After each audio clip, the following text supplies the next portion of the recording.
All right, so here we are with Ted Hughes' Crow. We are doing selections from this book of poems.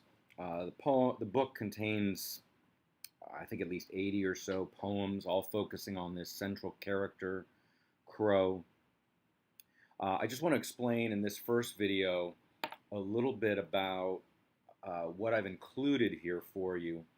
So you'll notice from the page numbers that I've included the first 11 poems um, with no interruption. So those are unbroken. So that's pages 1 through 11, and each of those has a single poem on it. Okay? And then after that, I jump around a little bit. And the reason I tell you this is because these poems fit into a sequence.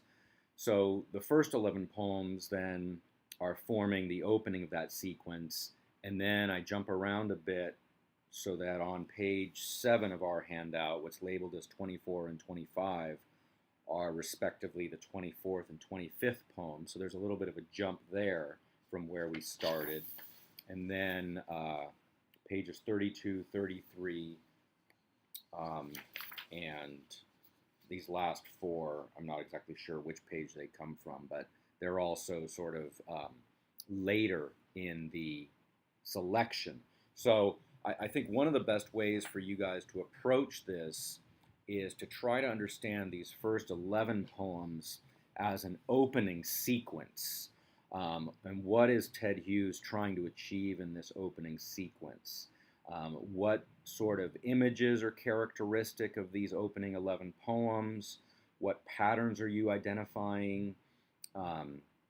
We want to be thinking about formalist patterns, and in particular, think about such items as what sort of perspective is the speaker taking.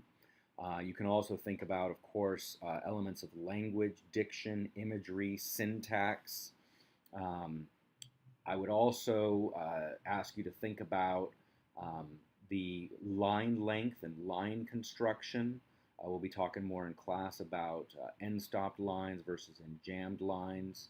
Um, but think about all those kinds of structural elements. These poems really abide by a set of formalist guidelines. And so I think it's really important for you to try to consider them in that way. Um, and then once you've gotten through these first 11 poems as part of that opening sequence, then understand that you're jumping around a little bit um, in the sequence, and that I've tried to give you some poems that I think reflect some of the more important or interesting aspects of the Crow story. Okay, um, so I want to use these videos as a way to kind of guide you through specific poems. So I'll be using a video for each poem. I'm going to try to do as many poems as I can. I'm going to start at the beginning. And I want to just kind of use these videos as a way to help you read the poems as opposed to simply interpreting the poems. So you can count on more interpretive work being done in class, but here, these are some challenging poems, and the sequence is challenging, and so I want to try to take some time and just help you make sure that you understand exactly what's happening in each of these poems, to the extent that we can do that.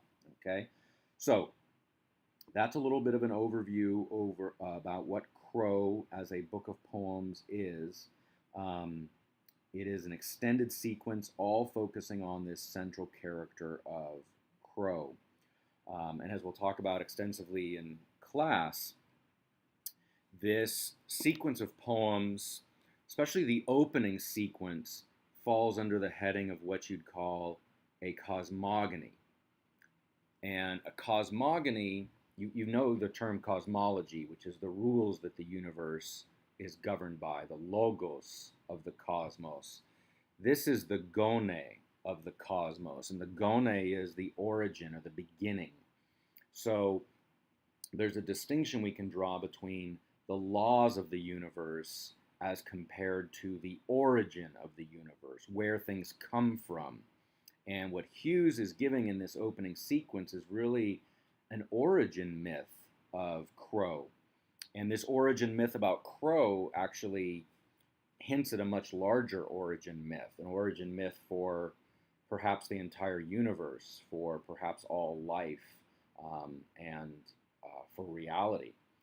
So keep in mind that key term, cosmogony. The next poet we read, Robinson Jeffers, also explores this kind of cosmogonical approach to poetry. Um, and so I think it's really interesting to see the way Jeffers and Hughes contrast in their approaches to cosmogony. Okay, and so we'll close with one last look at our creature who's going to guide us through this. Well, I don't know if he's our guide so much as he's the character we follow. Um, be sure to like this video and subscribe on YouTube. I'm desperate for attention and validation.